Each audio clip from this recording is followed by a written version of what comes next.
church. I hope His grace is sufficient with each one of you, wherever you are.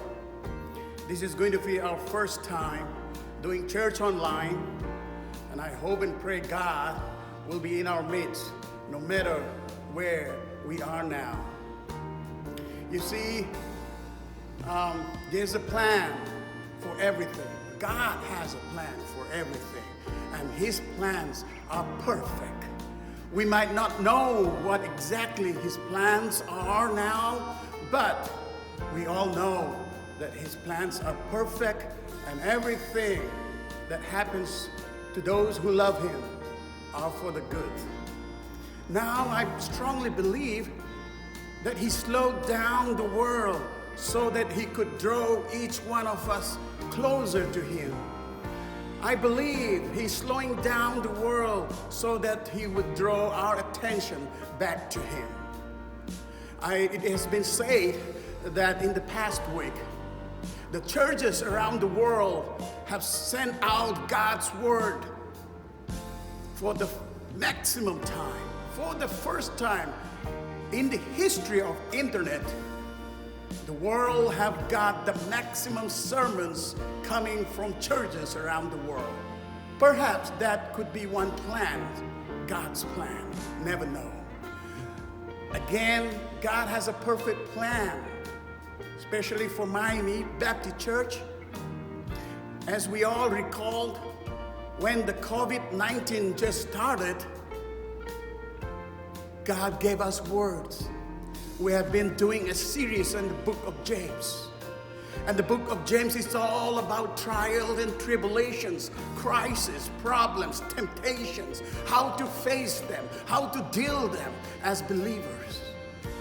Let us recall what James has taught us. He said, when you face crisis, problems, face it with the spirit of joy, because that will only make you strong.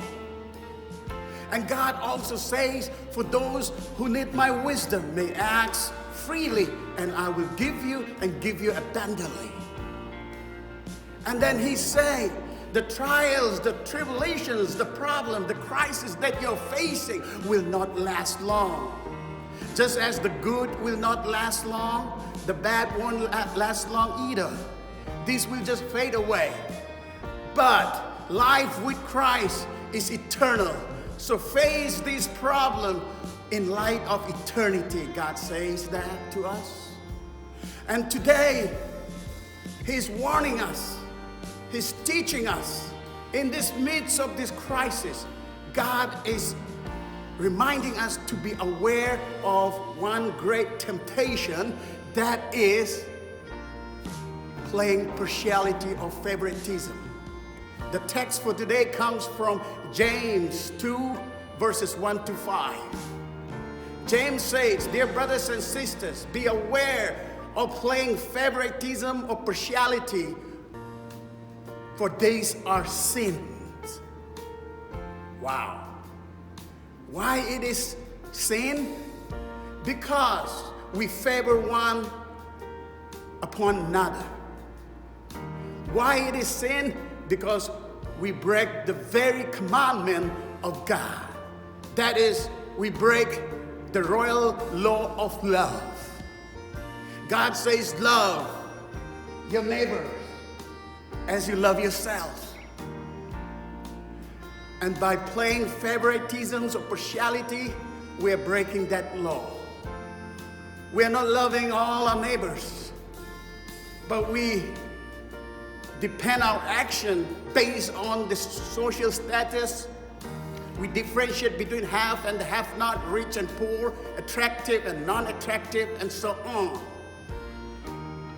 But God says, when you love your neighbors, do not favor one upon another, but love them equally, care for them, pray for them equally. That is why partiality is a sin. Another reason why it is sin is because playing partiality, favoritism, violates God's own word. That means we are judging people. God says, who are you to judge people? I am the one. I'm the only one to judge my people. And who are you to judge man on earth? You see, when we play favoritism, we judge people based on their haves or have not. We judge people based on their richness, social status, creeds, colors, and so on. And God says, if you continue to judge people, I will surely judge you one day. So God is telling us, beware of this sin. My dear brothers and sisters, during this crisis, in the midst of this crisis, we are called out to care, love, and pray for one another. And as we do that, let us be mindful of this partiality, playing favoritism, for it is sin.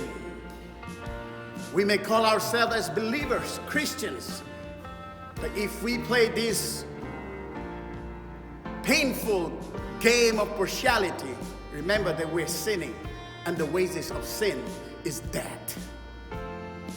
So let us try to pray and help one another, but be mindful of this very sin. I'm so encouraged to hear from my sister Linda through Facebook when she say, a few of my friends gathered and start calling our neighbors, trying out to help, trying to reach them out. That's a very good thing, and we should all be doing. Let us not discriminate the poor and the humble. Let us not discriminate between the elderly people and the younger one. Let us not discriminate between rich and poor, but love them, care for them, pray for them equally. Finally, I would like to tell you not to panic, but have a picnic with Lord in your own house. Have a party with Him. And do not lose hope. Do not lose patience, because this will one day fade away and we will triumph together. Let God do His part. We shall do our part. Stay home. Stay blessed. May God bless you. And may God bind us together with His love until we meet again. Bye, and God bless you again. Thank you.